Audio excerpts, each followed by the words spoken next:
by popular request, I'm going to do a quick comparison today. I really love both of these styles.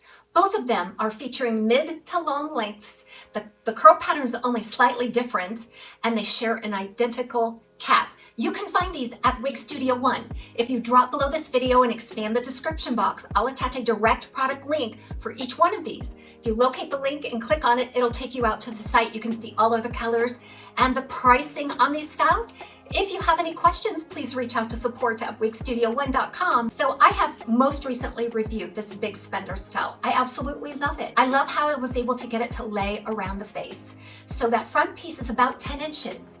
And overall, if I sort of remeasure this, it's about 14 to 15 inches, I'm thinking, but in its tighter curl pattern, it looked to be a little bit shorter than that.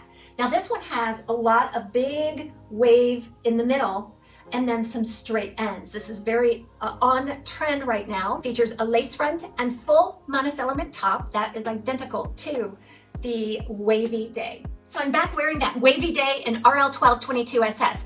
Now you're gonna ask me, Taz, why doesn't my 1222 SS look as light and bright as yours? I cannot answer that question. This is the only one that I have in this color. So I cannot compare to see if there might be a variance. This particular application seems to have a lot of that platinum up around the face. I rather love the application of the color on this. I wouldn't change it, but I can't guarantee that if you order it in the same color that yours is going to be like this. I may just have gotten the anomaly here.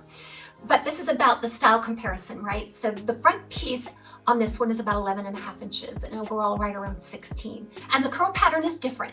So what you're going to see on this one is sort of a shattered, deconstructed spiral. It's been taken down on the ends. It also is very on trend and modern. I think they've taken a page from the Beltress book on both of these, right? I felt like both of these were really manageable around the face. It's heat-friendly fiber. I think I just used this heat from my hand to kind of coax out a little contour here, which you can certainly do. And I parted it a little more center than I normally do. And that also helps it divide out and around the face and keep it out of the face.